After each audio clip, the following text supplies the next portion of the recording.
సంపూర్ణ సమైక్యతతో ఉండే శరీరం.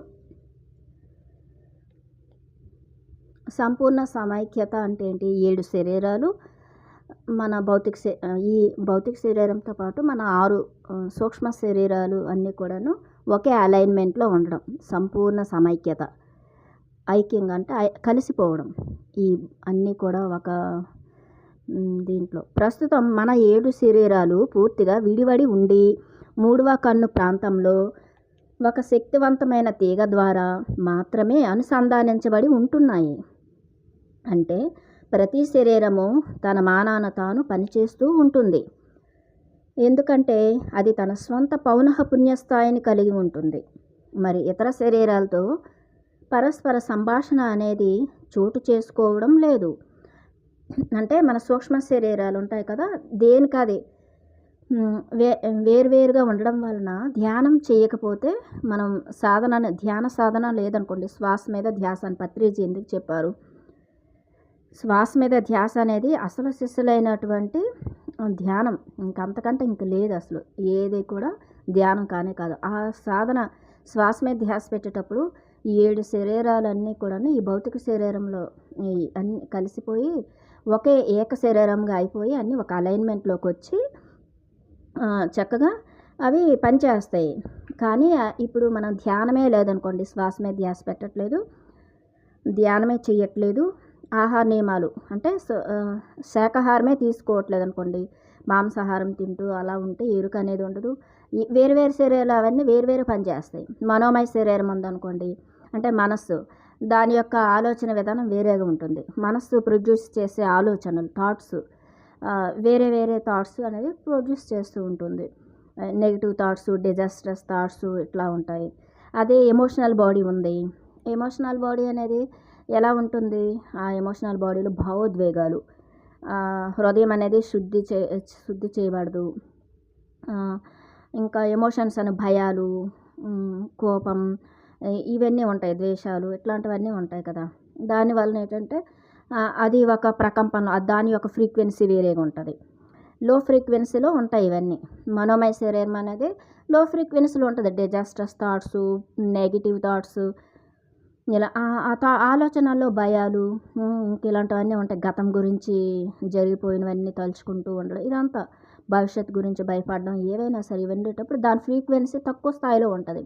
అవన్నీ వేరు ఫ్రీక్వెన్సీలో ఉంటాయన్నమాట, లో ఫ్రీక్వెన్సీలో. ఇంకా కారణ శరీరం, ఇవన్నీ కూడా అంటే లోయర్ డైమెన్షన్లకు వెళ్తాం. కళలు, ఏవో పీడ కళలు రావడం, ఏవేవో మనకు కనిపిస్తూ ఉంటాయి.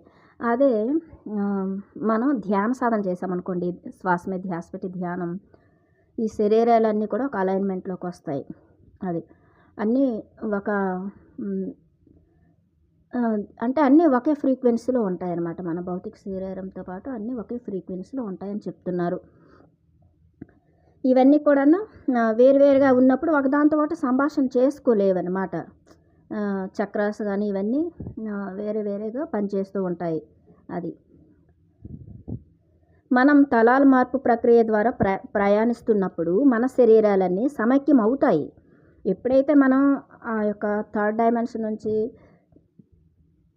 4th డైమెన్షన్, 5th డైమెన్షన్ అనే ఆ యొక్క కాన్షియస్లోకి మనం ఆ చైతన్యం అనేది అలా మార్పు చెందిందనుకోండి, మన చైతన్యం, మన శక్తి అనేది మనం మార్చుకుంటూ ఉన్నప్పుడు, పెంచుకుంటున్నప్పుడు, శక్తి పెంచుకుంటున్నప్పుడు మన ఫ్రీక్వెన్సీ కూడా పెరుగుతుంది అని చెప్తున్నారు.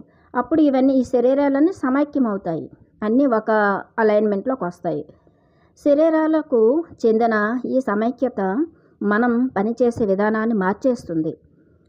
ఈ శరీరాలన్నీ ఎప్పుడైతే అలైన్మెంట్లోకి వస్తాయో ఒకే ఏకచక్రంగా 7 చక్రాలు, 7 శరీరాలన్నీ ఒకే శరీరంగా, ఒకే చక్రంగా కలిసిపోయిన సమైక్యం అయిపోయినప్పుడు దీని పని చేసే విధానం చాలా అద్భుతంగా ఉంటుందన్నమాట. అలాంటి ప్రధాన మార్పుల్లో కొన్ని ఏమిటంటే అని చెప్తున్నారు. అంటే ఈ పని చేసే విధానం ఎలా ఉంటుంది? అన్నీ ఒక సమైక్యం అయిపోయినప్పుడు, ఐక్యమైనప్పుడు, ఒకే అలైన్మెంట్లోకి వచ్చేసినప్పుడు ఎలా ఉంటుంది మన ఆ యొక్క పనితీరు అని చెప్తున్నారు. 1, మనం అన్ని సమయాల్లోనూ పూర్తి సచేతనంగా ఉంటాము. అంటే ఎరుక, అనేది వస్తుంది. సాక్షిగా ఉంటాము. సచేతనంగా అంటే చాలా ఈ ప్రెజెంట్ మూమెంట్లో ఉంటామన్నమాట. అన్ని సమయాల్లోనూ మనం అన్ని స్థాయిల్లోని జీవుల పట్ల ఎరుకుతూ ఉంటాము. అన్ని జీవులతో, మూగజీవులతో, ఒక చీమను చూసినా, ఒక బల్లిని చూసినా, ఒక కాక్రోచ్ని చూసినా, లేదంటే ఒక పక్షిని చూసినా ప్రతి జీవితో కూడా చక్కగా ఎంత ఎరుకతో ఉంటాము. ఒక కరుణతో ఉంటాం. ఎరుకతో దాంతో కమ్యూనికేట్ చేయొచ్చు. పూర్తిగా మన ఇచ్ఛానుసారం మన భౌతికపరమైన మిత్రులతో సంభాషించినంత సులభంగానే మన మార్గదర్శక ఆత్మలు, మరి ఇతర సంరక్షక దేవదూతలతో మనం సంభాషించగలుగుతాము అంటున్నారు. అంటే మన మిత్రులు అంటే ఎవరు? నక్షత్ర జాతుల వాళ్ళతో, మన నక్షత్ర మిత్రులతో, ఇంకా హయ్యర్ మాస్టర్స్తో, అసెండెడ్ మాస్టర్స్తో, ఇంటర్గెలాక్టిక్ ఫెడరేషన్తో, మూల చైతన్యంతో, అంటే ఆ యొక్క ప్రైమ్ క్రియేటర్తో, గాడ్తో కానీ, ఏంజల్స్తో, ఇలాగా మన గైడెడ్ ఏంజల్స్ మనకు ఉంటారు.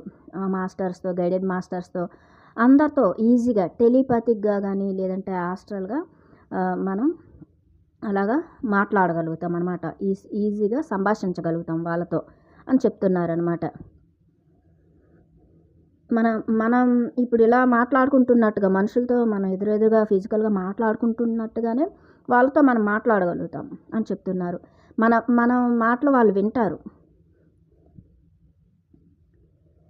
మరణించిన వారితో కూడా మనం సంభాషించగలుగుతాం. ఇప్పుడు మన పూర్వీకులు, మన స్నేహితులు ఎవరైతే చనిపోతారో మనకు తెలిసిన వాళ్ళతో మాట్లాడొచ్చు. ఇంకా మనకు తెలియని వాళ్ళు కూడా. మేము చాలా ఇల్లులు మారేవాళ్ళం.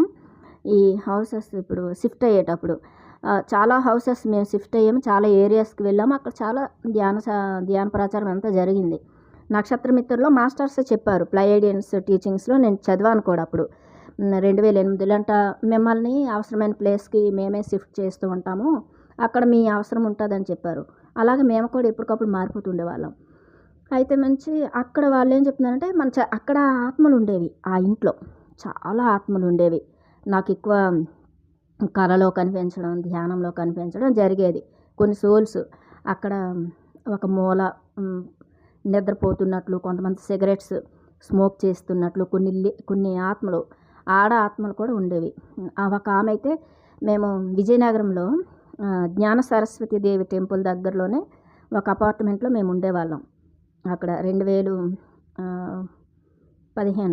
ఉండేటప్పుడు, 2014-15 టైంలో ఉండేటప్పుడు అక్కడ 1.5 year ఎలా ఉన్నామో అదంతా టెంపుల్స్, స్కూల్స్ అన్నీ ధ్యాన ప్రచారం చేసిన మా అపార్ట్మెంట్లో అక్కడ 2-3 ఎలా ఉన్నాయి. అక్కడ నేను చేశాను ధ్యాన ప్రచారం. అప్పుడు మేము ఆ ఇల్లు వదిలేసి మళ్ళీ మేము మధురవాడ రావాల్సి వచ్చింది. అప్పుడు ఆమె కనిపించింది అనమాట. లక్ష్మి వెళ్ళిపోతున్నావా? నువ్వు ఉండొచ్చు కదా, చాలా బాగుంది నాకు ఇక్కడ నువ్వు ఉండడం వల్ల అని అడుగుతుంది ఆమె. ఆ లేడీ, ఆ స్త్రీ, నువ్వు వెళ్ళిపోతున్నావా అని నాతో మాట్లాడుతుంది. అది కలలో. నేను నిద్రలోనే ఉన్నాను. ఇలా ధ్యానం చేసుకుంటూ ఒక్కొక్కసారి యోగ నిద్రలోకి వెళ్ళిపోయేదాన్ని. అలా వెళ్ళిపోయినప్పుడు ఒక బుక్ చదువుతూ కూడా ఒక యోగ నిద్రలోకి వెళ్ళడం అలా జరిగేది. మేము అప్పుడు షిఫ్ట్ అయిపోవాల్సి వస్తుంది. అప్పుడు అడుగుతుంది అనమాట, నువ్వు ఉంటే నాకు చాలా బాగుంది, నువ్వు ఉండు అంటుంది. నువ్వు కూడా ఇక్కడ ఉండొద్దు, నువ్వు ఆత్మలోకాలకు వెళ్ళిపో అని చెప్పాను. నేను మాట్లాడాను అంతే. తర్వాత ఆమె నాకు కనిపించలేదు. అలా అనమాట. చాలా ఇళ్లల్లో నాకు అలాంటి ఆత్మలు ప్రతి ఇంట్లోనే నాకు కనిపించేవి. వాటన్నింటిని కూడా ఎలాగా మనం మ్యూజిక్ ఇంట్లో పెట్టడం వలన, ఒక సంకల్పం పెట్టడం వలన వాళ్ళ ఆత్మలోకాలకు వెళ్ళాలని ఇలా మనం చేయొచ్చు. ఇది హాస్టల్ వర్క్ అంటాం. అది ఇలా సోల్స్ కనిపిస్తాయి. మా ఊర్లో చనిపోయిన వాళ్ళు అందరూ కూడా వాళ్ళు ఆత్మలోకాల్లోనే ఏం చేస్తున్నారు, వాళ్ళ దగ్గరికి వెళ్ళడం, మాట్లాడడం అది జరిగేది. అలా అనమాట. ఇప్పుడు మా పల్లెటూరులో ఎలా అయితే అరుగుల మీద కూర్చొని మీటింగులు పెట్టుకుంటారు కదా, అమ్మలెక్కల కబుర్లు, అలా వాళ్ళు చనిపోయిన వాళ్ళందరూ మళ్ళీ ఆ లోకంలో, ఆత్మలోకంలోని వాళ్ళు అదే కబుర్లు చెప్పుకుంటున్నారు ఒక చోట అయితే. అలా కనిపించారు. అది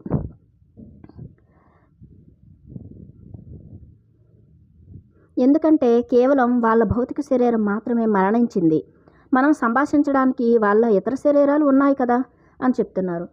అంతే కదా. ఇప్పుడు భౌతిక శరీరం ఒకటే మరణించింది, వదిలేశారు. కానీ తక్కిన శరీరాలు ఉన్నాయి కదా. కారణ శరీరం ఉంటుంది, ఇంకా ఈ శరీరాలు ఉంటాయి. ఆ శరీరాలతో మనం సంభాషించవచ్చు అని చెప్తున్నారు. ఆస్ట్రల్ బాడీస్తో. 2 మనం టెలిపతి, టెలికైనసిస్ అంటే మనోశక్తిని వినియోగించడం ద్వారా వస్తువులను కదిలించడం అని చెప్తున్నారు. టెలిపతి, టెలికైనసిస్ అంటాం. టెలిపతి అంటే ఏంటి? ఇప్పుడు టెలిపతిక్‌గా మైండ్‌లో మనం నోటితో మాట్లాడక్కర్లేదు. మన ఆలోచనతో మాట్లాడొచ్చును. వేరే ఒకరి మైండ్‌తో, మన ఆలోచనతో కూడా ఒక వస్తువుతో, ప్రతీది ఒక చైతన్యమే కదా! ఇక్కడ ప్రతీది ఎనర్జీ. దాని యొక్క డెన్సిటీ, దాని యొక్క ఫ్రీక్వెన్సీ వేరు అంతే. ప్రతి వస్తువు కూడా ప్రాణం ఉన్నదైనా, ప్రాణం లేని దానికైనా అంతే. కాబట్టి మనం అలాగా ప్రతి దాంతో టెలిపతిక్‌గా కమ్యూనికేట్ చేయొచ్చు. టెలికైనెసిస్ అంటే ఆ వస్తువుల్ని ఎలాగా బెండ్ చేయడం, లేకపోతే కదిలించడం, అక్కడి నుంచి వేరే ప్లేస్‌కి పంపించొచ్చు టెలికైనెసిస్ అంటే అది. అలాగా అలాంటి శక్తులను పెంపొందించుకుంటాము అంటున్నారు. రెండోది, ఈ స్థలాల మార్పులోని మనం 5th డైమెన్షన్‌లోనికి వెళ్ళినా, లేదంటే ఇంకా 5th dimension, 6th dimension, 7th dimension కాన్షియస్‌తో చైతన్యాన్ని మనం పెంపొందించుకున్నప్పుడు, మన చైతన్యం అనేది ఎక్స్పాన్షన్ అయినప్పుడు ఇలాంటి శక్తులనేవి వస్తాయని చెప్తున్నారు. ఇంకా మాటలు రాని పసిపిల్లలతో మనం సంభాషించగలుగుతాము. ఇదొకటి. నేను నా ఇంట్లో ఇవి ఉంటాయి కదా, యుటెన్సిల్స్ అంటాం, గిన్నెలు, సింకులు. నేను ఫస్ట్‌లో ఒక 2008, 9 10, 2009, 10 ఆ టైంలో కొంచెం బాగా నిద్ర వచ్చేదనమాట. ఒక బుక్ చదివినా, ఏం చేసినా నిద్రలోకి వెళ్ళిపోయేదాన్ని. సింక్‌లో ఫుల్‌గా గిన్నెలు ఉండేవి కదా! ఆ టైం అయిపోయిన తర్వాత నేను నిద్ర లేవకపోతే ఆ గ్లాసెస్ వచ్చి నాకు తల మీద ముట్టికాయలు పెట్టేవన్నమాట. లే లే అని. అస్సలు ఎంత అద్భుతం అంటే అలా ఉండేది. లేదంటే అసలు అలా ఏదైనా ఒక పని చేయాలి, పని చేయకుండా నేను బద్ధకించినప్పుడు అది కొద్దిసేపు రిలాక్స్ అయిన తర్వాత అది ఎలా అని పిలుస్తుంది, ఈ పని చెయ్యి అని. బట్టలు కానీ, వాషింగ్ మెషిన్ వేయాలన్నా, లేదంటే అవి మడతలు పెట్టాలన్నా, అలాంటప్పుడు చిన్నది కొంచెం బద్ధకిస్తే ఒప్పుకోదు ఆ పని నన్ను. అంటే అవి పిలుస్తుంటాయి, చెయ్యి చెయ్యి అని చెప్పేసి పదే పదే అనిపిస్తుంది. అది చేసేసిన తర్వాత ప్రశాంతంగా ఉంటుంది. ఒక స్టవ్ క్లీన్ చేసినప్పుడు కానీ, ప్రతీదీ అంతే. వాటితో మనం కనెక్ట్ అవుతూ ఉంటాం అన్నమాట. అలాగా వస్తువులతో, అన్నింటితో. వాషింగ్ మెషిన్‌తో కానీ, ఒకసారి వాషింగ్ మెషిన్ అయితే ఒక 3 months అది పాడైపోయిందని చెప్పేసి నేను వదిలేసాను, తిరగలేదని. తర్వాత నేను దాంతో మాట్లాడాను. చూడు, నేను అసలు బట్టలు ఉతకలేకపోతున్నాను. చక్కగా ఈ టైంకి ధ్యానం చేసుకోవాల్సింది, లేదంటే ఏదో స్కూల్‌కి వెళ్ళాల్సింది. అలసిపోతున్నాను, నువ్వు పని చేయి ప్లీజ్ అని అడిగాను. అంతే. ఎందుకో నేను ఆ రోజు అలాగా అనేసి ఇంకా నెక్స్ట్ డే ఇలాగే ఆన్ చేశాను ఊరికే. అది చక్కగా తిరిగింది. తర్వాత చక్కగా పనిచేసింది. మళ్ళీ ఎప్పుడూ రిపేర్ రాలేదు. అలాగా ప్రతి వస్తువు కూడా మనతో మాట్లాడుతుంది. అసలు మన దగ్గర ఏ వస్తువు కూడా పాడైపోవడం, పారేయాల్సిన అవసరమే ఉండదు ఇంకా. అది మళ్ళీ మళ్ళీ చక్కగా రిపేర్ అయిపోతూ చక్కగా పనిచేస్తూనే ఉంటుంది. మనకి ఇది ఇంకా పాతది, కొత్త మోడల్ వచ్చింది అనుకుంటూనే వదిలేయాల్సి వస్తుంది. అలా నా సెల్ ఫోను అంతే. నా దగ్గర ఎక్కువ బాగా సెల్ ఫోన్లు చాలా బాగా పనిచేస్తాయి అన్నమాట. అలాగా. ఎందుకంటే నేను ప్రతి దాంతో కూడా నేను కమ్యూనికేట్ చేస్తాను. ప్రేమతో చూస్తాను వస్తువులను కానీ, వాటితో మాట్లాడతాను మనుషులతోనూ ఉన్నట్లుగానే. అలాగా. అలాగే మనం ఒకరి మనస్సును మరొకరు చదవగలగడం వలన అంటున్నారు.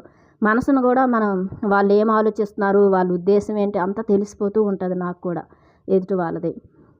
అంటే వాళ్ళు అబద్ధం మాట్లాడుతున్నారా, సత్యమే మాట్లాడుతున్నారా, మ్యానిపులేషన్ చేస్తున్నారు, ప్రతీది కూడా అర్థమైపోతూ ఉంటుంది. అలాగా.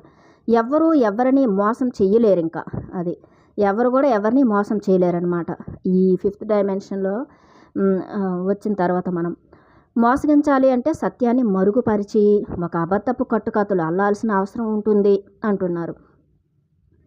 ఒకవేళ ఎవరైనా అలాంటి మోసం చేయాలి అనుకుంటే అలాంటివన్నీ చేయాల్సి వస్తుంది. అబద్ధాలు మాట్లాడడం, ఒక డ్రామాలు, కట్టుకథలు అంటే అలా మ్యానిపులేట్ చేయడం అంత జరుగుతుంది. అది కట్టుకథ అని ఆ మనిషికి కూడా ఒకసారి తెలిసిపోతే అతను ఇక దాన్ని నమ్మడు. నేను ఇలా చాలామందిని పక్కన పెట్టానన్నమాట. వాళ్ళు ఫస్ట్ మనకి కొంచెం కనికరం, దయ, జాలి ఎక్కువ ఉంటాయి కదా, ప్రేమ ఎక్కువ ఉంటాయి. అందరి మీద చూపించేస్తుంటాం. అర్హత లేని వాళ్ళని కూడా చాలా బాగా మంచి స్థితికి తీసుకొస్తాం. కానీ వాళ్ళు ఒకసారి అబద్ధాలు ఆడుతున్నారు, ఇంక ఇదే పనికి అలవాటు పడిపోయారు, మనతోని దేనికైనా డబ్బులకు కానీ, లేదంటే సింపతికి అలవాటు పడిపోతున్నారు అన్నప్పుడు నాకు తెలిసిన తర్వాత వాళ్ళని ఇంకా అసలు క్షమించేసి వాళ్ళు దూరం పెట్టేస్తాను. ఇంక ఎప్పటికీ వాళ్ళు ఏమీ నేను ఇంక సాయం చేయను. అలా అంటే పదే పదే అలవాటు డిపెండెన్స్ అయిపోతుంటారు. డిపెండెన్స్ అనేది చేయకూడదు ఎవరిని కూడా మనం. ఇంకెవరినైనా వాళ్ళ ఇది మనకు తెలిసిపోతుంటుంది అన్నమాట. అది. అది కట్టుకథ అని ఆ మనిషికి తెలిసిపోతే ఇంకెప్పుడు వాళ్ళు నమ్మరు. అతను అందుకే మోసం చేయడం సాధ్యం కాదు ఇంకా. ఇప్పుడు ఎప్పుడైతే మనకి ఇదంతా మైండ్ చదవడం ఇవన్నీ తెలిసిపోతాయో అప్పుడు వాళ్ళు మనల్ని ఎప్పటికీ మోసం చేయలేరు. అలాగనమాట. మనకన్నీ జరుగుతాయి. ఎందుకంటే అతి మంచితనం ఉంటుంది, ప్రేమతత్వం ఉంటుంది. ఎందుకంటే నక్షత్ర లోకాల నుంచి వచ్చిన నక్షత్ర మిత్రులు అంటే నక్షత్ర జాతులు వాళ్ళం మనం. మనకి మన యొక్క డిఎన్ఏలోనే ఉంటుంది ఆ ప్రేమ, కనికరం, అందరికీ కూడా సాయం చేయాలనిపించడం ఇవన్నీ. కానీ డార్క్ ఫోర్సెస్ కూడా ఉంటారండి. డార్క్ అంటే అజ్ఞానంతో ఉన్నవాళ్ళు, డబుల్ హెలిక్స్ వాళ్ళు, 2 పోగుల డిఎన్ఏతో ఉన్నవాళ్ళు, కొంచెం తక్కువ స్థాయి ఆత్మలు ఉంటారు. వాళ్ళకి అవన్నీ అవసరం, ద్వంద్వత్వంలో ఉంటారు కాబట్టి. మనం ఎల్లవేళలా తప్పనిసరిగా నిజాయితీగానే ఉండాల్సి వస్తుంది. మనము నిజాయితీగా ఉండాల్సి వస్తుంది. వాళ్ళు కూడా నిజాయితీగా ఉన్నారా లేదని తెలిసిపోతుంది. అది 3 మనమంతా అతీంద్రియ జ్ఞానులం అవుతాం అని చెప్తున్నారు. మనమంతా అతీంద్రియ జ్ఞానులం అవుతాం. అతీంద్రియ జ్ఞానులు అంటే ఈ ఇంద్రియాలతో, పంచేంద్రియాలతోనే మనం ఈ భౌతిక పదార్థాన్ని చూసేది కాకుండా అభౌతికమైన దాన్ని, సూక్ష్మంగా ఉన్న జగత్తును కూడా మనం దర్శించవచ్చు. మనం కాలాన్ని అధిగమించి భూత భవిష్యత్తులు రెండింటినీ దర్శించగలుగుతాం అని చెప్తున్నారు. కాలాన్ని అధిగమించడం అంటే ఇప్పుడు సపోజ్ మనం టైమ్లెస్ స్టేట్కి వెళ్తామన్నమాట. ఇప్పుడు ధ్యానం చేస్తున్నా లేదంటే మనం ఆ ఫ్రీక్వెన్సీలో ఉంటాం అంతే. ఏం చేస్తున్నా కానీ భూత భవిష్యత్తుకు అతీతంగా ఉంటామన్నమాట. ఏకత్వంలో ఉంటాము, ఈ ప్రజెంట్ మూమెంట్లో ఉంటాము, బ్లిస్ స్టేట్లో ఉంటాం. ఇదంతా మనం మన స్వంత గత జన్మలను సైతం అంచనా వేయగలిగి, అంటే మన గత జన్మలు మనకు కనిపిస్తాయి. మన గత జన్మలు లేదంటే ప్యారలల్ సోల్స్ మనం ఉంటాయి కదా, ప్యారలల్ రియాలిటీస్లోనికి వెళ్తాము. ఇదంతా కనిపిస్తూ ఉంటుంది. అది మరి తద్వారా మన కర్మను ఏ విధంగా ప్రక్షాళన చేసుకోవాలో నిర్ణయించగలుగుతాం అని చెప్తున్నారు. ఇప్పుడు మన రిలేషన్షిప్లో కానీ మన జీవితంలో ఏదైనా ఒక అతిపెద్ద కష్టం ఉందనుకోండి, మేజర్ ఇది సంఘటన అనేది మనకి జరిగినప్పుడు, ప్రాబ్లం ఉన్నప్పుడు, మేజర్ ప్రాబ్లం ఉందంటే అది ఎక్కడ అసలు ఎందుకు వచ్చింది ఏంటి అనేది మనం చూసుకోవచ్చు. గత జన్మలో ఉందనుకోండి, అది ఇక్కడ మనకి అవగాహనలోకి వచ్చేస్తుంది. ఇప్పుడు ఓహో ఇది ఇలా ఉందని ఒక అవగాహన. అది గతం అవగతమైతే విగతం అవుతుంది అంటారు బుద్ధుడు. గతం విగతమైతే అవగతం, గతం అనేది విగతమైతే ఇప్పుడు ప్రస్తుతం అనేది అవగతం అవుతుంది అంటారు. అది గతం అవగతమైతే విగతం అవుతుంది, అది మరి ఉండదు ఇంకా ఆ ప్రాబ్లం అనేది. అలాగా లేదా బాంధవ్యాలలో మనం ఎదుర్కొనే సమస్యలకు గల కారణాల వైపు మనం దృష్టి సారించగలుగుతాం. తద్వారా ప్రస్తుతం ఉన్న సమస్యలను మనం పరిష్కరించుకోగలుగుతాం. ఇది కూడా జరుగుతుంది మన జీవితంలో. కాలం అనేది ఉండనే ఉండదని, మరి ప్రతి ఒక్కటి నిత్యమైన వర్తమానంలోనే ఉంది అని మనం గ్రహించగలుగుతాం అని చెప్తున్నారు. ప్రతి ఒక్కటి ఈ వర్తమానంలోనే ఉంది అని చెప్తున్నారు. డిఎన్ఏలో వచ్చే మార్పులు, మన డిఎన్ఏలో ఎలాంటి మార్పులు వస్తాయో చెప్తున్నారు. ప్రస్తుతం మన డిఎన్ఏలో కేవలం 3% మాత్రమే ఉత్తేజితమై ఉంది. ఇది 2006లో చెప్పారు కదా మాస్టర్. అలాగా 3% మాత్రమే డిఎన్ఏ యాక్టివేషన్లో ఉంది. డిఎన్ఏ గురించి అధ్యయనం చేసే వైజ్ఞానిక శాస్త్రవేత్తలు మిగిలిన 97% పనికిరాని డిఎన్ఏగా వర్గీకరిస్తారు. ఎందుకంటే అది పూర్తి అనుత్తేజితంగా ఉండి ఏ పని చేయకుండా ఉన్నట్లు కనిపిస్తుంది. వాళ్ళ వర్గీకరణ సరైనదే. ఎందుకంటే ప్రస్తుతం అది అనుసంధానం లేకుండా మరి అనుత్తేజితంగా ఉంది అంటున్నారనమాట. అంటే డిఎన్ఏ 2 పోగుల డిఎన్ఏ మాత్రమే యాక్టివేషన్లో ఉన్నప్పుడు సైంటిస్టులు డిఎన్ఏ మీద వాళ్ళు పరిశోధన చేసేటప్పుడు తక్కిన డిఎన్ఏ అంతా కూడాను అది పనికిరానిది అని చెప్పారు. మరి ఆ డిఎన్ఏ అంతా, ఆ పోగులన్నీ కూడాను జంక్ డిఎన్ఏ అని పేరు పెట్టారు దానికి. జంక్ డిఎన్ఏ అని అంటే అది పనికిరాంది, అది అవసరం లేదు అసలు మనిషికి అని చెప్పారు. అది పనికిరాదు, ఈ 2 పోగుల డిఎన్ఏ కరెక్ట్ సరిపోతుంది అన్నట్టు పరిశోధనలో తేలింది. కానీ మనిషికి 2 పోగుల డిఎన్ఏ మాత్రమే ఉంది, తక్కినవి లేదు అన్నట్టు. అయితే ప్రస్తుతం ఇప్పుడు ఈ డిఎన్ఏ అదంతా ఎందుకు, అది జంక్ డిఎన్ఏ అంటే అదంతా కూడాను పాడైపోయింది కదా. ఆ డిఎన్ఏ అంతా రిపేర్ చేసుకోవాలి కదా. అది సాధన, ధ్యాన సాధన ద్వారా మాత్రమే మళ్ళీ డిఎన్ఏ యాక్టివేషన్లోకి వస్తుంది. మన ఆలోచనలు మార్చుకోవాలి. పాజిటివ్ థాట్స్, మిరాక్యులస్ థాట్స్, మంచి ఆలోచనలు చేయాలి. మళ్ళీ మంచి మంచి మనోభావాలతో మనం ఉండాలి. మంచి భావోద్వేగాలు ఇవన్నీ కూడా మనం కరెక్ట్గా ఉన్నట్లయితే కనుక డిఎన్ఏ యాక్టివేషన్లోకి వస్తుంది. ధ్యాన సాధన చేసుకోవడం, మంచి బుక్స్ చదవడం, మంచి జ్ఞానాన్ని మనం చక్కగా డౌన్లోడ్ చేసుకోవడం, ఇదంతా ఉన్నప్పుడు ఆ డిఎన్ఏ అంతా కూడా మళ్ళీ యాక్టివేషన్ అయిపోతుంది అన్నమాట, రిపేర్ అయిపోతుంది. ప్రస్తుతం మనకు 2 పోగుల డిఎన్ఏ ఉంది. మనం తలాల మార్పు ద్వారా పయనిస్తున్న కొద్దీ మన డిఎన్ఏ ఇంకా ఇంకా ఉత్తేజం అవుతుంది అని చెప్తున్నారు. మనం ఈ తలాల ద్వారా మూడో తలం నుంచి 5వ తలంకి భూమి మనం పయనిస్తున్నప్పుడు ఇంకా ఇంకా ఎక్కువగానే 2 పోగుల నుంచి అలాగా కొంచెం అలాగా స్లోగా డిఎన్ఏ యాక్టివేషన్లోకి వస్తుంది అని చెప్తున్నారు.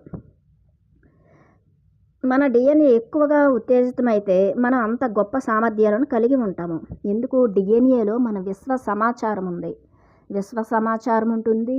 మన యొక్క ఆత్మ యొక్క పుట్టు పూర్వత్రాలన్నీ కూడా మన డిఎన్ఏలో ఉంటాయి. మన గత జన్మల గురించి ఇదంతా కూడా డిఎన్ఏలోనే ఆ సమాచారం అంతా, అదొక లైబ్రరీ అన్నమాట. మన డిఎన్ఏ అనేది ఒక లైబ్రరీ.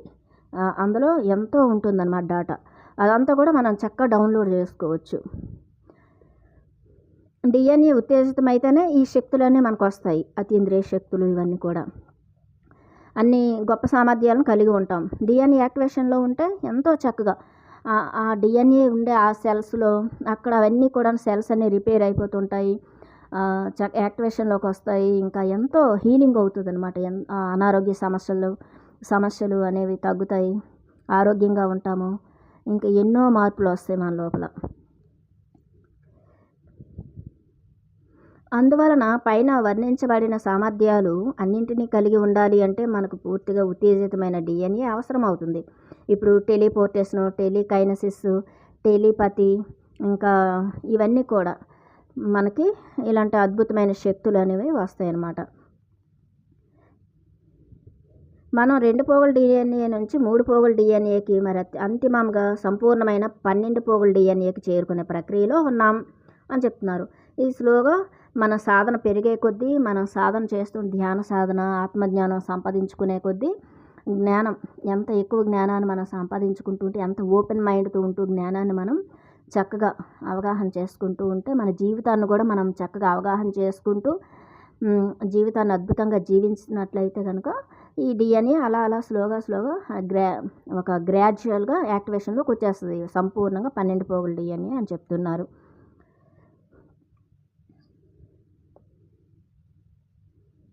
ఒకసారి మనం 12 పోగులతో కూడిన డిఎన్ఏని పొందితే మనం ఏకకాలంలో అనేక తలాల నుంచి సమాచారాన్ని పొందే సామర్థ్యాన్ని సంతరించుకుంటాము అని చెప్తున్నారు. ఎప్పుడైతే 12 పోగుల డిఎన్ఏ అనేది యాక్టివేషన్లోకి వచ్చేస్తే మనం నక్షత్ర లోకాలు అనే బుక్ చదివితే తెలుస్తుంది. 12 లోకవాసులు, 12 జాతులు వాళ్ళు ఉన్నారు కదా. 12 నక్షత్ర జాతుల వాళ్ళ నుంచి మన ఆ డిఎన్ఏ అనేది మన లోపల వాళ్ళు పెట్టారు కదా, అదనేది మనకు తెలుస్తుంది అనమాట. 12 నక్షత్ర లోకవాసులతో 12 డైమెన్షన్ వాళ్ళతో మనం కనెక్ట్ అవుతాము. వాళ్ళ శక్తి సామర్థ్యాలు అవన్నీ కూడాను మన లోపల ఉన్నాయన్నమాట. ఇది నక్షత్ర లోకాలని బుక్లో ఉంటుంది. ఏ లోకం వాళ్ళు, ఏ నక్షత్ర జాతుల వాళ్ళు, ఏ నక్షత్ర లోకం వాళ్ళు ఎలాంటి శక్తి సామర్థ్యాలను మనకి మన లోపల మన డిఎన్ఏలో వాళ్ళు ఇచ్చేసారనేది, ఇన్స్టాల్ చేశారనేది మనం అది చదివితే తెలుస్తుంది ఆ బుక్లో. 12 పోగుల డిఎన్ఏ అనేది యాక్టివేషన్లోకి వస్తే 12 జాతులు, 12 తలాలు అంటే 12 డైమెన్షనల్ మాస్టర్స్, 12 డైమెన్షనల్ కాన్షియస్తో జీవిస్తాము. ఆ మాస్టర్స్తో కనెక్ట్ అవుతాం. అక్కడ నుంచి వాళ్ళ యొక్క అవన్నీ కూడా మనకి ఎప్పుడు డౌన్లోడ్ అవుతూ ఉంటుందన్నమాట ఆ జ్ఞానం అంతా. ఇప్పుడు ఎవరు మనల్ని మోసం చేయలేరు, లేదంటే వాళ్ళు ఈ పాత నమ్మకాల వ్యవస్థలు వదిలేయడం, ఇదంతా ఎక్కడి నుంచి వచ్చిందంటే వాళ్ళు ఆయా జాతుల వాళ్ళ నుంచి వచ్చినటువంటి ఆ యొక్క శక్తి మనలో ఉంది.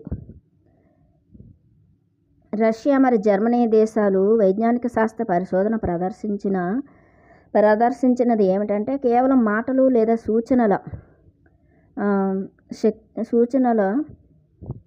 శక్తి మన డిఎన్ఏలో నిద్రాణంగా ఉన్న భాగాన్ని ఉత్తేజితం చేయగలదు అంటున్నారు. అంటే చేతనా మానసం జోక్యం చేసుకొని ఆ సూచనలను నిరాకరించకుండా ఉండే సమ్మోహన స్థితిలో ఇది ఇస్తే కనుక అది యాక్టివేషన్లోకి వస్తుంది అంటున్నారు. ఇప్పుడు ఈ జంక్ డిఎన్ఏ ఉంది కదా, అది అనేది ఎలా యాక్టివేషన్లోకి వస్తుందంటే రష్యా, జర్మనీ వీళ్ళు సైంటిస్టులు ఏం చెప్పారంటే పరిశోధన చేసి అది చేతన మానసాన్ని అంటే మన యొక్క సబ్కాన్షియస్ మైండ్తో అంటే ఇది సమ్మోహన స్థితి అంటే ఏంటి, సమ్మోహన స్థితి అంటే మనల్ని హిప్నాటిజం అంటాం, హిప్నాసిస్ అంటాం కదా, హిప్నాటిజ్ అనేది వాళ్ళు అది చేస్తారనమాట. వాళ్ళు హిప్నాటిస్టులు ఉంటారు కదా, వాళ్ళు హిప్నాటిజం ద్వారా మనం హిప్నటైజ్ చేసి అది అనేది యాక్టివేషన్ చేయొచ్చు అంటున్నారనమాట. మన మైండ్ని షట్ డౌన్ చేస్తారు. సబ్కాన్షియస్ మైండ్ని యాక్టివేషన్ చేసి వాళ్ళు ఆ సూచనలు ఇచ్చి సబ్కాన్షియస్ మైండ్కి అదంతా కూడా యాక్టివేషన్లోకి తీసుకొస్తారు అంటున్నారు. ఎవరిని సమ్మోహన స్థితి అంటే హిప్నాటిజం ద్వారా. అది ఈ డిఎన్ఏ ఎంత ఎక్కువ కాంతిని లోనికి గ్రహిస్తే అంత ఎక్కువగా అది ఉత్తేజితం అవుతుంది. కాంతి అంటే శక్తి, ప్రేమ, ఇది సమాచారం, జ్ఞానం కదా. అది కాంతి అంటే ప్రేమ పంచుకోవడం, లేదంటే ఈ జ్ఞానం. అది ఆ జ్ఞానం ఎంత ఎక్కువగా మనకు పెరిగే కొద్దీ, జ్ఞానం మనకు పెరిగే కొద్దీ, శక్తి పెరిగే కొద్దీ అంటే కాంతి అంటేనే సమాచారం కదా, జ్ఞానం. అదంతా మనకి పెరిగే కొద్దీ డిఎన్ఏ అనేది యాక్టివేషన్లోకి వస్తుంది. ఎందుకంటే డిఎన్ఏలో ఉండే ప్రోటీన్ పోగులు కాంతి వలన అమితంగా ప్రభావితం అవుతాయి. మన డిఎన్ఏలోని ప్రోటీన్స్ ఉంటాయన్నమాట.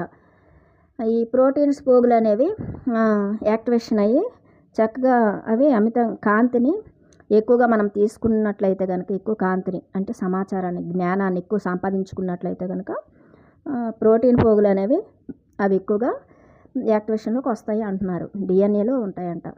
భౌతికమైన మెదడు మరి నాడీ వ్యవస్థ తిరిగి సవరించబడతాయి అంటున్నారు. మన భౌతికమైన మెదడు, మన బ్రెయిన్ అండ్ మన న్యూరాన్స్, నర్వస్ సిస్టమ్ అంతా కూడాను సవరించబడతాయి అని చెప్తున్నారు.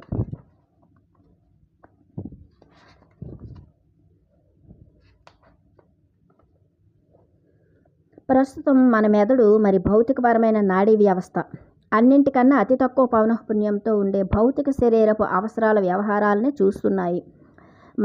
అంటే మెదడు అంటేనే ఇది కదా, ఫిజికల్ బాడీలో ఉండే మన బ్రెయిన్ అనేది ఒక పదార్థం కదా. ఆ బ్రెయిన్ అనేది ఏం చేస్తుంది అంటే, అది మన బ్రెయిన్కి సెంట్రల్ నాడీ సిస్టమ్ ఉంటుంది కదా, నాడీ వ్యవస్థ. అక్కడ నుంచి మన బ్రెయిన్ అనేది వాటికి సమాచారాన్ని అందిస్తుంటుంది. కానీ ఆ సమాచారం ఎంత ఉందంటే ఈ ఫిజికల్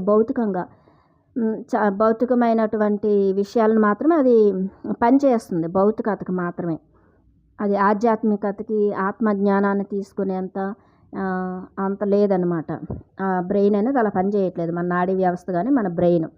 మన మెదడు కూడా ఏ ఫ్రీక్వెన్సీ ఉందనేది మన ఈసీజీతో దానికి వేవ్స్, ఆ బ్రెయిన్ వేవ్స్ని మనం తీసుకునేటప్పుడు తెలుస్తుంది. బ్రెయిన్ అనేది ఎప్పుడు ఆ ఫ్రీక్వెన్సీ పెంచుకుంటుంది అంటే మనం చక్కగా డీప్ మెడిటేషన్ స్టేట్లో అలాగా మనం ఉంటాయి కదా, ఫ్రీక్వెన్సీ అనేది పెరుగుతుంది. ఆ వేవ్స్ అనేవి పెరుగుతూ ఉంటాయి అన్నమాట, బ్రెయిన్ వేవ్స్. అలాగా బ్రెయిన్ వేవ్స్ ఉంటాయి, 4-5 రకాలు ఉంటాయి కదా. Alpha, beta, theta, delta, gamma అనే ఇవి ఉంటాయి. ఒక 5 రకాల వేవ్స్ ఉంటాయి బ్రెయిన్కి.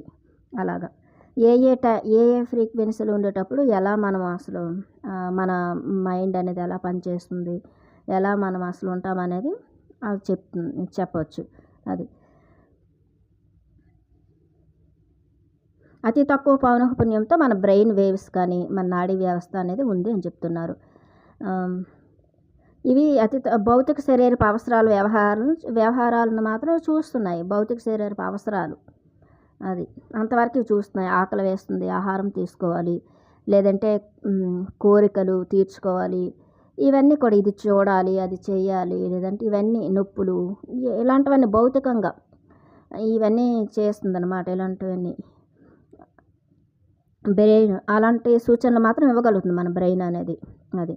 ఇంకా ఇంకా ఎక్కువ శరీరాలు సమైక్యమైన కొద్దీ మన మెదడు మరి భౌతికపరమైన నాడీ వ్యవస్థలపై పని భారం పెరుగుతూనే ఉంటుంది అంటున్నారు. ఎక్కువగా మనము ఎక్కువ శక్తిని తీసుకున్నాం అనుకోండి, ధ్యానం చేస్తూ ఎక్కువ శక్తిని మనము తీసుకునేటప్పుడు మన ఎనర్జీ బాడీలో ఎక్కువ ఎనర్జీ అనేది మనం పెంచుకుంటూ ఉన్నప్పుడు ఏమవుతుందంటే మన బ్రెయిన్ మీద, మన నాడీ వ్యవస్థ పైన పని భారం పెరుగుతుంది అంటున్నారు. అవి ఇంతవరకు భౌతికమైన పనులు మాత్రమే చేసేది మన బ్రెయిన్, మన నాడీ వ్యవస్థ అనేది. కానీ ఇప్పుడు ఎక్కువ పని అనేది భారం ఎలా పడుతుంది అంటే చెప్తున్నారు. మీరు మెదడును మరి నాడీ వ్యవస్థను ఒక విద్యుత్ గ్రిడ్ లాగా ఊహించుకోవచ్చు అంటున్నారు. మన బ్రెయిన్ని, మన నాడీ వ్యవస్థని, మన సెంట్రల్ నర్వస్ సిస్టమ్ ఉంటుంది కదా, అదంతా కూడా ఒక విద్యుత్ గ్రిడ్ లాగా, ఒక విద్యుత్ తీగలు అలాగా మనం ఊహించుకోవాలి. ఎందుకంటే అది విద్యుత్ రసాయనిక లేదా విద్యుత్ అయస్కాంత శక్తితో వ్యవహరిస్తూ ఉంటుంది. అక్కడ విద్యుత్ రసాయనాలు అనేవి ఉంటాయి. మళ్ళీ విద్యుత్ అయస్కాంత శక్తితో అవి వ్యవహరిస్తూ ఉంటాయి, పనిచేస్తాయి అంటున్నారు. ఎలక్ట్రోమాగ్నెటిక్ పవర్తో కేవలం 240 వోల్టుల విద్యుత్ శక్తిని మాత్రమే తీసుకువెళ్ళడానికి రూపకల్పన చేసి నిర్మించబడిన ఒక విద్యుత్ గ్రిడ్ను ఊహించుకోండి అంటున్నారు. దానిలోకి 240 వోల్టుల విద్యుత్ శక్తిని పంపించినంతకాలం అది చక్కగా పనిచేస్తుంది. కానీ ఇప్పుడు అది 3, 6, 9, 12, 24, 110 మరి 240 వోల్టుల విద్యుత్ శక్తులను ఏకకాలంలో తీసుకోవాల్సిన అవసరం మనకు ఉందని ఊహించుకోండి అంటున్నారు. మనం ఆ గ్రిడ్ను తిరిగి రూపకల్పన చేసి సవరిస్తే తప్ప అది పనిచేయదు. మరి ఆ వ్యవస్థ విఫలమైపోతుంది అంటున్నారు. అంటే ఆ బ్రెయిన్ అనేది తట్టుకోలేదన్నమాట. అంటే అంతవరకు చక్కగా రిలాక్స్గా తిన్నామా, ఆకలి వేసిందా, పడుకున్నామా, నిద్ర లేచామా, టీవీలు చూసామా, ఈ భౌతికమైన కార్యకలాపాలకి పెద్ద స్ట్రెస్, ప్రెజర్ ఏమి ఉండదు కదా బ్రెయిన్కి కానీ మన నర్వస్ సిస్టమ్కి. అదే ఇంకా ఎక్కువ సాధన చేస్తూ ఎక్కువ సమాచారాన్ని మనం తీసుకున్న కొద్దీ దాని వేవ్స్ పెరిగిపోతూ ఉంటాయి కదా, ఫ్రీక్వెన్సీ పెరిగిపోతూ ఉంటుంది. బ్రెయిన్ ఇంకా ఎక్కువగా వర్క్ చేయాల్సి వస్తుంది, మరి దాని మీద లోడ్ పెరుగుతుంది. అదే చెప్తున్నారు. అప్పుడు ఏమవుతుంది, ఇప్పుడు ఏదైనా సరే ఎక్కువగా మనం ఈ 240 వోల్టులు విద్యుత్ నుంచి ఎక్కువ మనం పెంచామనుకోండి, ఇంకా ఎక్కువ పెంచినప్పుడు దానికి ఎలా ఉంటుంది అని చెప్తున్నారు. మనం ఆ గ్రిడ్ను తిరిగి రూపకల్పన చేసి సవరిస్తే తప్ప అది పనిచేయదు, ఆ వ్యవస్థ విఫలమైపోతుంది అని చెప్తున్నారు. అదేవిధంగా భౌతిక శరీరానికి చెందిన తక్కువ స్థాయి పౌనఃపున్యపు సంకేతాలను మోసుకెళ్లడమే కాకుండా ఆధ్యాత్మిక ప్రపంచం మరి ఇతర శరీరాలకు చెందిన ఉన్నత స్థాయి పౌనఃపున్యపు సంకేతాలను కూడా అదే సమయంలో మోసుకెళ్ళగలిగేలా మన మెదడు మరి భౌతికపరమైన నాడీ వ్యవస్థను సవరించి పునర్వ్యవస్థీకరించాల్సిన అవసరం ఉంది అని చెప్తున్నారనమాట. అది అంతవరకు కేవలం భౌతిక శరీర ఇవే పనిచేసేది, మన బ్రెయిన్ను, మన nervous system, central nervous system, ఇవన్నీ కూడాను చక్కగా. కానీ ఇప్పుడు ఏంటి, ఆధ్యాత్మిక ప్రపంచంలోకి మనం ఆధ్యాత్మిక ప్రపంచంలోకి వెళ్ళాలి. అక్కడి నుంచి ఎంతో సమాచారం తీసుకోవాలి, అది అవగాహన చేసుకోవాలి. ఎంతో హయ్యర్ స్టాండింగ్తో మనం ఇదంతా జ్ఞానాన్ని పెంచుకోవాలి, ఎంతో చేయాలి కదా. ఎంతో ఫ్రీక్వెన్సీ పెరిగిపోతూ ఉంటుంది. ఇంక ఇతర శరీరాలు కూడాను ఎంతో యాక్టివేషన్లోకి వస్తాయి. అదంతా కూడాను ఎంతో అక్కడ విద్యుత్ అనేది ఆ విద్యుత్ శక్తి అనేది దాని యొక్క ఇది పెరిగిపోతూ ఉంటుందన్నమాట, ఆ ఫ్రీక్వెన్సీ. అప్పుడు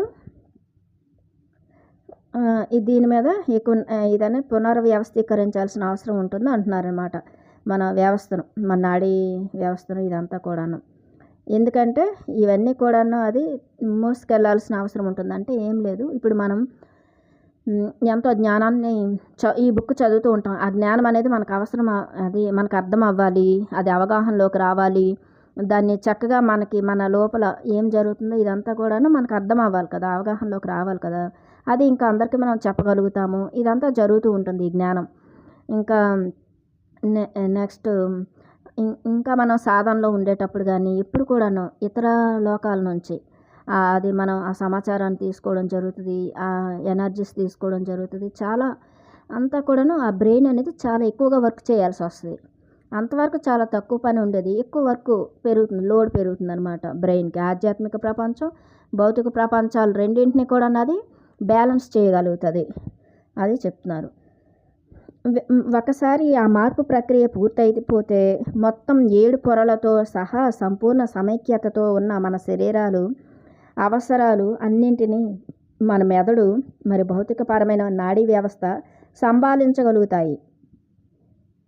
అది కొంచెం ఫస్ట్‌లో మనకి చాలా మార్పులు జరుగుతాయి. మన లోపల నమ్మకాల వ్యవస్థలు వదలాలి. పాత నమ్మకాల వ్యవస్థలు, పాత రోగాలు, ఆ పాత జీవితాన్ని మనం వదిలేస్తే చక్కగా కొత్తగా మన నిత్య నూతనంగా ఏకత్వంలోకి అన్నీ కూడా మన లోపల ఎన్నో మార్పులు జరుగుతూ ఉంటాయి.